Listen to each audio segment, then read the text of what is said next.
Some infectious disease specialists call it a recipe for disaster. Bottom line is that Florida's health department guidelines for COVID-19 testing contradict CDC guidelines. So let's look at the key differences. The CDC recommends that people get tested if they had close contact with someone with COVID-19, have COVID-19 symptoms, or if they are not fully vaccinated. The CDC's point, people can spread COVID even if they are asymptomatic. So testing, in their point, is crucial. Now, the Florida Department of Health used to follow the CDC's testing recommendations, but now recommends COVID-19 tests only for symptomatic people with risk factors for severe COVID-19. Joining me on the morning show, Dr. Jonathan Cantor, an epidemiologist with the Penn Center for Epidemiology. Now, Dr. Cantor, critics say the issue with the Florida recommendations is it focuses on individuals, and what's lost are the public health measures that protect the community. Your opinion? Yeah, I think there are a lot of challenges here. We've definitely seen a lot of pushback based on CDC guidelines.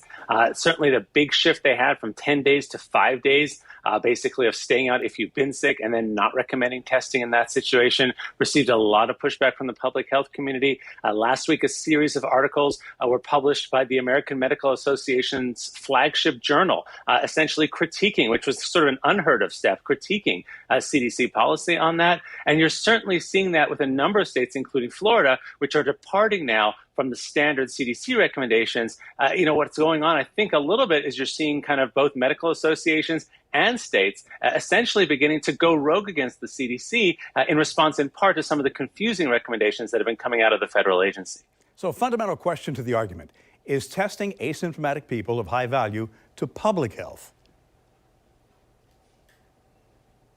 Yeah, the question there is a critical one because, the issue is, should we all be testing very, very frequently? And I think it really does depend on the individual situation. I think certainly those who, as outlined in the Florida guidelines, are in a work situation where, there is high risk, are in a situation where they are at increased risk, where there are reasons to be doing so, testing can certainly be helpful. The flip side of that is that there is an attempt also to conserve testing. The federal government has been, very involved in that. And in part, that's how the CDC explained and then unexplained why they were not recommending testing after people knew that they were infected. So I think there's a tension from a public health standpoint in terms of saying, listen, we know there are long lines with testing.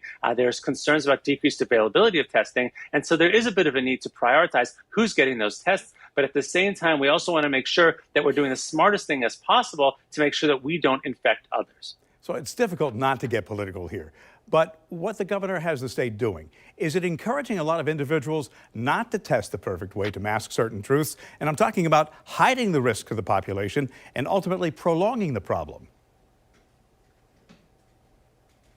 Yeah, there's been a lot of concern, regardless of where you are, whether Florida, whether in other states, and even in terms of federal recommendations, in terms of kind of what's the goal. Those recommendations that came out last week from that group that was published in JAMA, one of the things that they were addressing is that there needs to be a bit of a pivot in terms of our COVID strategy. I think, as I've said before, the horse has left the barn. He's gone touring around the countryside. And not only has the horse gone out, but he's gotten married and had lots of little baby horses as well. So, in terms of containing COVID, we're not going to shove that COVID genie back in the bottle, to mix metaphors. But at the same time, we have to think about what we can do to limit the spread. And that's where those public health measures like wearing a mask, which is so critical, and which I think a lot of us are guilty of not doing as much as we should, those public health measures are really critical because that way, regardless of your status, you know that you're going to really dramatically reduce the chance to spread COVID-19. So isn't the reality here these are just recommendations and no one is limited from getting testing? Yeah, that is a critical point, which is that, the Florida recommendations, and the governor himself has said, listen, I think this should be up to individuals. And I think he's made that very, very clear. I think anything that we're seeing there is kind of a pushback against a mandate to test people on a regular basis. But I think the governor has been very clear, saying that if people feel that they need to be tested, if they are in a work environment, for example, in healthcare where they're exposed to a lot of people, where they are potentially exposing themselves to a lot of people, absolutely, I think it's a great idea to get tested more frequently. frequently. But again, for those who perhaps don't have a lot of contact with the general public, to those who are always wearing a mask and have a much more limited social circle, I think there may be less of an impetus. And that's where the idea comes in that testing needs to be guided by what are we going to do with those results. We don't just test to know, we're testing because we want to do something actionable with those results. And I think the main message here is that if there's no action planned as a result of those tests, then we don't need to worry about testing. Dr. Jonathan Kent, always appreciate your perspective. Have a great day.